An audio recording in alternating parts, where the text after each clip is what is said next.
야너주 구독자분들은 애널리스트 리포트 보고 주식을 샀다가 물려본 적 있으신가요? 많은 주식 투자자들이 애널리스트의 추천 리포트가 나오면 끝물이다, 애널리스트의 리포트가 나올 때가 고점이다 라는 이야기를 한 번씩은 들어보셨을 텐데요. 분명 애널리스트의 리포트가 나온 이후에 주가가 오히려 하락하는 경험이 자주 있었던 건 사실입니다. 애널리스트 리포트가 나오고 100% 주가가 오를 수는 없으니까요. 그럼에도 불구하고 우리가 산업 리포트를 읽는 이유는요, 리포트에 나와 있는 애널리스트의 탑픽인 최선호주를 바로 사라는 게 아니라 어떤 산업과 어떤 기업이 성장 스토리를 써나가고 있는지 다양하게 살펴보기 위함일 겁니다. 안녕하세요. 주식유치원 야너주의 김파고입니다. 자, 오늘 영상은요, 어제 말씀드린 대로 산업 리포트 야너주와 같이 읽기 그 첫 번째 영상으로 최근에 나온 의료기기 리포트 중에서요, KTB투자증권의 리포트 중에 미용 의료기기에 초점을 맞춰서 영상을 준비해 보았습니다. 자, 앞서 인트로에서 이야기한 것처럼 산업 리포트를 읽는 이유는요, 결국엔 앞으로 더 오를 좋은 주식을 찾기 위해서가 맞습니다. 다만 이러한 산업 리포트가 나왔다고 리포트의 최선호주로 꼽힌 주식을 바로 사면 안 되겠죠. 애널리스트의 리포트를 당연히 그대로 믿어서는 안 됩니다. 그 이유는 첫 번째, 애널리스트가 주식의 신이 아니죠. 애널리스트가 추천한다고 그 주식이 바로 오른다는 보장은 전혀 없습니다. 그런데 저를 포함한 많은 투자자들이 애널리스트의 리포트만을 읽고 주식을 매수한 뒤에 그 주식에서 손해를 보면 그것 봐, 애널리스트의 리포트를 믿으면 안 된다니까 라고 생각을 하게 되죠. 또한 두 번째, 애널리스트가 리포트에서 말하는 목표 주가는요, 최소 6개월에서 1년 뒤의 목표 주가를 의미합니다. 그 이유는 애널리스트가 목표 주가를 산출할 때 미래의 기업 이익을 추정한 다음 이 미래의 이익에 멀티플을 곱해서 목표 주가를 산출하는데요. 이 미래의 이익이라는 게 앞으로 벌어들일 돈인 6개월에서 1년 뒤의 이익을 가정하고 목표 주가를 계산하는데, 개인 투자자들인 우리는 이러한 리포트에서 나온 목표 주가를 보고 주식이 사자마자 오르기를 기대하기 때문에 리포트가 출시된 이후에 주식을 샀는데 조금만 떨어지면 주식의 하락에 대해서 불안하게 되고 다른 주식이 더 좋아 보여서 손절한 다음에 다른 주식으로 갈아타게 되죠. 애널리스트의 리포트, 특히 한 권의 책과 같은 100페이지가 넘는 산업 리포트가 나오게 되면 애널리스트는 해당 보고서를 쓴 뒤에 여러 기관 투자자들에게 리포트에 대해서 세일즈를 하게 됩니다. 또한 일반 투자자들도 요즘은 리포트를 쉽게 찾아볼 수 있기 때문에 애널리스트의 리포트가 출시되면 해당 종목에 대해서 일반 투자자들의 관심도가 증가하고, 이렇게 투자자들의 관심도가 증가하면 좋은 기업도 비싸질 확률이 높습니다. 투자의 대가들은 늘 아무리 좋은 기업도 비싸게 사면 고통받을 수 있기 때문에 싸게 사는 게 중요하다고 말하는데요. 에셋플러스 강방천 회장님이 싸게 사는 게 늘 중요하다고 강조한 것이나, 주식 농부로 잘 알려진 박영욱 대표님 역시 알찬 기업을 쌀 때 사라는 조언을 예전부터 아끼지 않았습니다. 즉, 투자의 대가들은 늘 한결같이 아무리 좋은 기업과 성장성이 높아 보이는 산업이라도 싸게 사는 것이 중요하다고 이야기를 했는데, 리포트가 나온 직후에 바로 주식을 사게 되면 이렇게 싸게 살 확률이 확률적으로 떨어지는 거죠. 자, 그래서 오늘 영상에서 제가 이렇게 산업 리포트를 다루는 이유는요, 앞으로 성장할 산업, 그리고 그 성장할 산업에서 수혜를 받게 될 기업에 대해서 미리 공부를 해두었다가 올해 1월이나 2월처럼 금리 상승 이슈나 러시아 우크라이나 전쟁과 같은 대외적인 변수로 주가가 싸졌을 때 해당 주식을 사기 위함이지 당장 내일 오를 주식을 찾기 위함이 아닙니다. 자, 그래서 오늘은요, 의료기기 산업에 관해서 다룬 산업 리포트가 3개나 나왔는데요.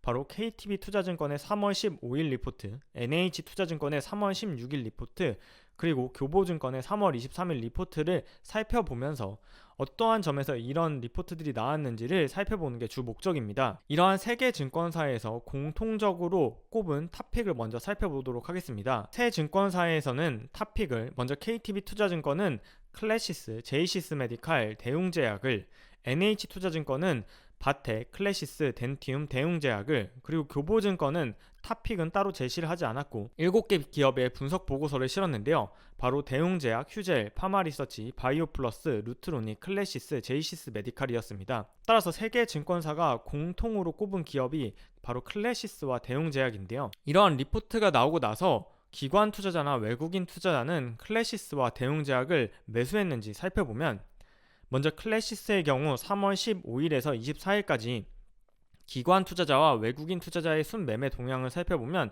기관 투자자는 14만 주를, 외국인 투자자는 28만 주를 매수했는데요.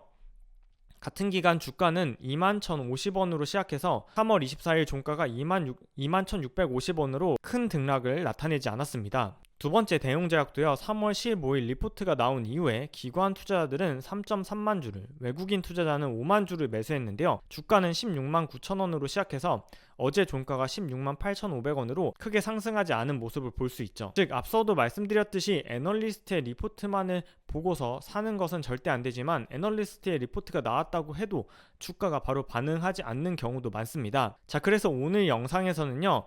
KTB 투자증권, NH투자증권, 교보증권의 리서치 중에서 KTB 투자증권의 미용 의료기기에 초점을 맞춰서 영상을 준비했는데요. 본격적인 영상에 앞서서 오늘 영상에서 특히 중요한 주의사항 안내드리겠습니다. 본 영상에서 언급한 종목의 매수 매도 추천이 절대 아니라는 점, 영상에서 언급된 종목의 가격 상승 및 가격 하락에 대해서 저 주식유치원 야너주가 책임지지 않는다는 점, 모든 투자는 투자자 본인의 판단 및 책임이라는 점, 마지막으로 주식유치원 야너주는 절대 카카오톡 리딩방을 운영하지 않는다는 점을 다시 한번 강조드립니다. 자, 이러한 주의사항을 꼭 명심하시고요. KTB 투자증권의 의료기기 산업 리포트를 간단히 살펴보도록 하겠습니다. 3월 15일 날 발간된 KTB 투자증권의 박종현 애널리스트의 리포트를 살펴보면요.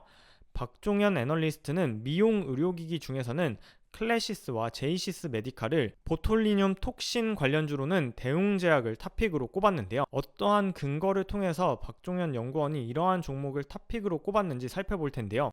그 중에서도 오늘은 피부 미용 의료기기와 관련해서 주로 살펴보도록 하겠습니다. 박종현 애널리스트는 피부 미용 의료기기 산업에 왜 주목해야 하는지를 4가지 이유를 들었습니다. 먼저 첫 번째 이유는 피부 미용 의료 시장이 앞으로도 고성장하는 산업이라는 점이었습니다. 미용 의료 시장은요, 2020년에서 2028년까지 연평균 11% 고성장할 것으로 예상이 되는데요. 그러한 이유는 사람들이 앞으로 시간이 가면 갈수록 더욱더 피부 노화를 방지하려고 하고 아름다움을 추구하기 때문이라고 밝혔습니다. 특히 피부 노화를 방지하거나 아름다움을 추구할 때 아프고 흉터가 남을 수도 있는 성형수술보다는 덜 아픈 비침습이나 최소침습 시장이 빠르게 성장하고 있다고 밝혔는데요.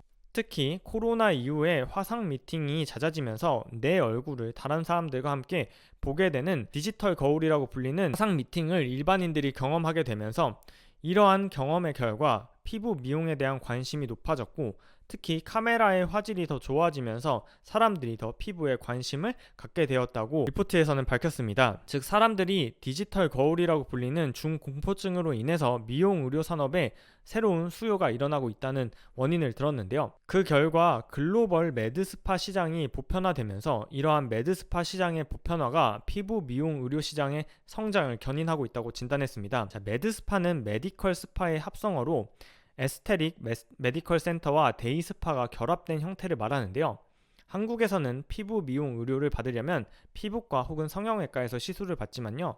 미국이나 중국, 서유럽에서는 매드스파에서 시술을 받는데 글로벌 매드스파 시장 성장 추이를 보면 2017년에서 2025년에 연평균 성장률이 17%라는 초고성장을 할 것으로 예상이 되고 미국에서도 구글 트렌드를 통해 매드스파의 검색 빈도를 살펴보면 코로나 이후에 오히려 더 급격하게 매드스파에 대한 검색을 하는 것을 확인할 수 있었습니다. 또한 마지막으로 박종현 애널리스트는요. 중국 미용 의료 시장의 성장에 큰 주목을 하고 있었는데요.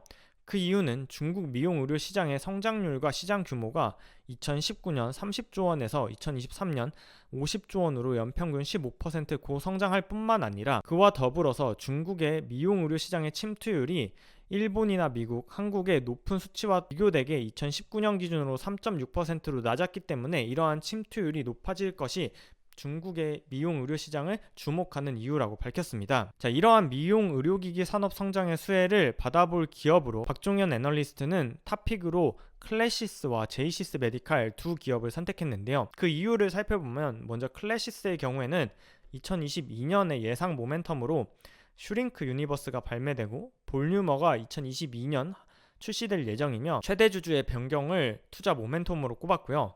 제이시스 메디칼의 경우에는 포텐자의 소모품 매출이 본격화되고 하이프와 RF의 신제품 장비가 출시되며 글로벌 미용 의료기기 회사인 사이노시어와의 재계약을 2022년의 모멘텀이라고 밝혔습니다. 조금 더 자세히 살펴보면 클래시스의 경우에는 주요 판매 국가인 브라질의 프링크의 누적 설치가 1000대를 돌파하면서 앞으로 소모품 매출이 본격화될 것으로 전망했고 중장기적으로는 중국 시장에서의 성장을 기대했는데요.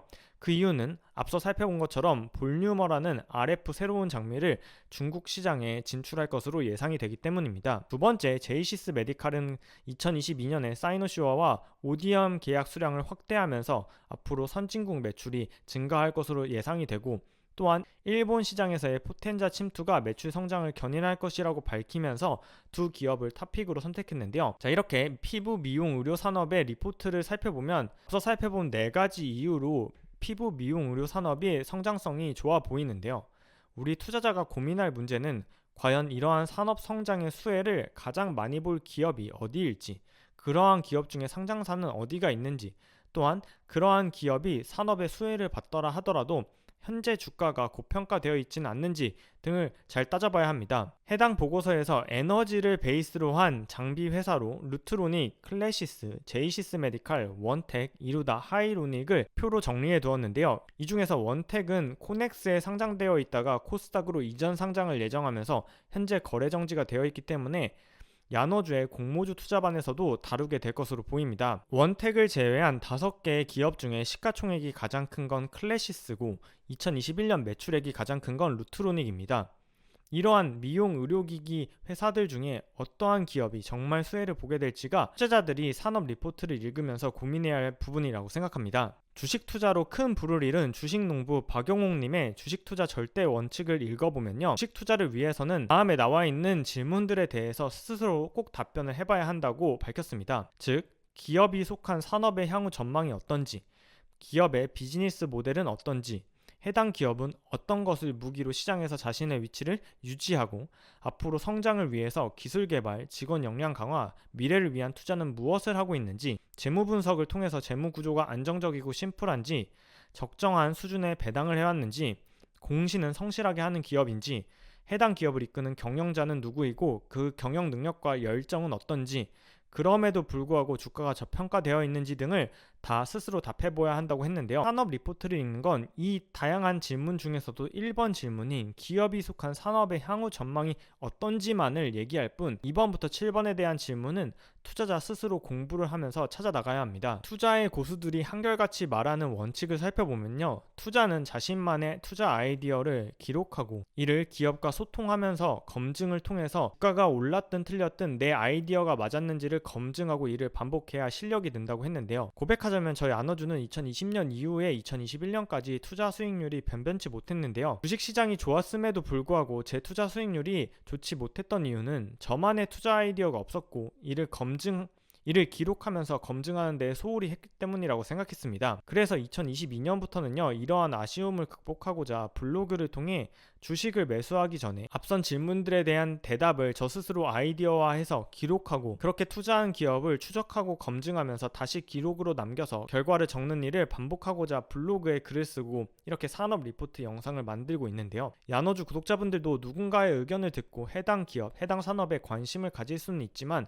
의견만으로 주식을 매수하는 실수를 꼭 범하지 않으시기를 진심으로 바랍니다. 저 야너주는 미용 의료기기 산업에 작년 12월부터 관심을 가져서 추적하던 중 6개 기업 중 루트로닉에 관심을 가지고 투자를 진행하고 있는데요. 작년 12월부터 네이버 블로그에 루트로닉에 대한 분석글과 투자 관련 포인트들을 정리해서 추적하는 중입니다. 제가 이를 야너주 구독자분들에게 공개하는 이유는요, 해당 종목을 추천하기 위함이 절대 아니고요. 야너주 구독자분들도 산업 리포트를 읽다가 관심이 가는 기업이나 산업이 있다면 앞서 살펴본 질문들에 대해서 스스로 답변을 해나가면서 해당 기업에 대해서 자신만의 아이디어를 가지고 기록으로 남긴 다음에 검증해서 투자를 이어나가다 보면 투자 실력이 늘어날 것이라고 생각합니다. 저 또한 이러한 질문들에 대한 고민과 아이디어를 검증하고 기록을 남기기 위해서 블로그를 운영하고 있습니다. 혹여나 하는 마음에 다시 한번 주의사항 알려드리면, 본 영상에서 언급한 종목의 매수 매도 추천이 절대 아니라는 점, 본 영상에서 언급한 종목의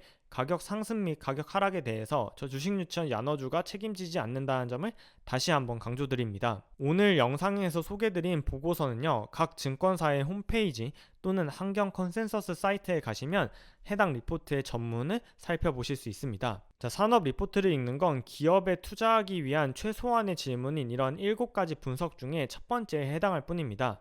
여러분들도 산업 리포트를 읽으면서 관심이 가는 기업이 있다면 오늘 화면에 나온 질문들에 대해서 스스로 정리를 하면서 답을 해보시다가 자신만의 아이디어에 대한 확신이 생길 경우 투자를 해본다면 내 투자 실력을 가장 빠르게 늘릴 수 있는 길이 아닐까 싶습니다. 산업 리포트 내용을 전부 다 보려니까 너무 많아서 오늘 영상에서는요, 산업 리포트를 저희 야너주가 어떻게 활용하는지 관련된 영상을 만들어 보았는데요. 야노주 구독자분들의 의견을 댓글로 남겨주시면 해당 의견을 반영해서 앞으로 어떻게 이러한 산업 리포트와 투자에 관한 영상을 만들지 참고할 테니 많은 댓글 남겨주시기를 부탁드리겠습니다. 자, 오늘 영상 여기까지입니다. 오늘도 시청해주셔서 감사드리고요. 저는 다음 영상에서 다시 인사드릴게요. 그럼 다음에 만나요. 안녕.